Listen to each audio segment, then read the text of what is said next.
Salam sigap dan shalom. Renungan kita pada hari ini, Selasa 24 Mei 2022, berjudul, Jika umatku mencari, aku akan mendengar. Ayat intinya terdapat di dalam 2 Tawarik 7 ayat 14. Dan umatku, yang atasnya namaku disebut, merendahkan diri, berdoa, dan mencari wajahku, lalu berbalik dari jalan-jalan yang jahat, maka aku akan mendengar dari sorga dan mengampuni dosa mereka, serta memulihkan negeri mereka. Pena Inspirasi menuliskan yang dimaksud dengan judul renungan kita pagi ini, Jika umatku mencari, aku akan mendengar. Dan makanya kita perlu mencari Tuhan, dan segala yang tidak berkenan baginya, jauhilah hal-hal ini. Ikuti kebenaran, agar kita dapat merasakan kasih Allah yang tiada bandingnya itu adalah sebagai berikut. Pertama, bukti dan tanda-tanda seorang telah menggenapi nubuatan, jika umatku mencari, aku akan mendengar, apabila orang yang telah menerima terang itu, mau kemudian membagikan terang itu lagi kepada orang-orang yang berada di dalam kegelapan di sekitarnya.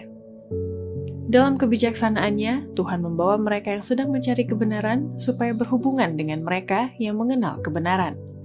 Adalah rencana surga bahwa mereka yang telah menerima terang akan membagikannya kepada mereka yang berada di dalam kegelapan. Manusia yang mengambil efisiensi kerja dari sumber agung kebijaksanaan dijadikan alat dan agen pekerja, dan melalui mereka kuasa Injil mengubah pikiran dan hati. Kedua, bukti dan tanda-tanda seorang telah menggenapi nubuatan, jika umatku mencari, aku akan mendengar, apabila orang itu memiliki tabiat yang telah dihaluskan, dilembutkan, dan dimuliakan untuk kerajaan surga, serta ia juga dikelilingi oleh kuasa-kuasa yang tak kelihatan dari dunia ini. Orang-orang yang mencari Allah secara diam-diam menceritakan keperluan mereka dan meminta pertolongan, tidak akan memohon dengan sia-sia. Apabila kita membuat Kristus teman sehari-hari, kita akan merasa bahwa kuasa-kuasa yang tak kelihatan dari dunia ini berada di sekitar kita, dan oleh melihat kepada Yesus, kita akan disatukan dengan gambarnya. Oleh melihat kita menjadi berubah, tabiat dihaluskan, dilembutkan, dan dimuliakan untuk kerajaan surga. Hasil yang pasti dari hubungan dan persahabatan kita dengan Allah akan menambah belas kasihan, kesucian, dan kegairahan. Akan ada pertumbuhan kecerdasan di dalam doa. Kita sedang menerima suatu pendidikan ilahi, dan ini dilukiskan dalam suatu kehidupan yang rajin dan giat. Ketiga, bukti dan tanda-tanda seorang telah menggenapi nubuatan, jika umatku mencari, aku akan mendengar, apabila orang itu senantiasa bersukacita dalam keadaan apapun, karena segala beban hidup dan pelayanannya telah diserahkan ke mezbah Tuhan yang membuat segala kesukaran dan persungutannya reda dan lenyap.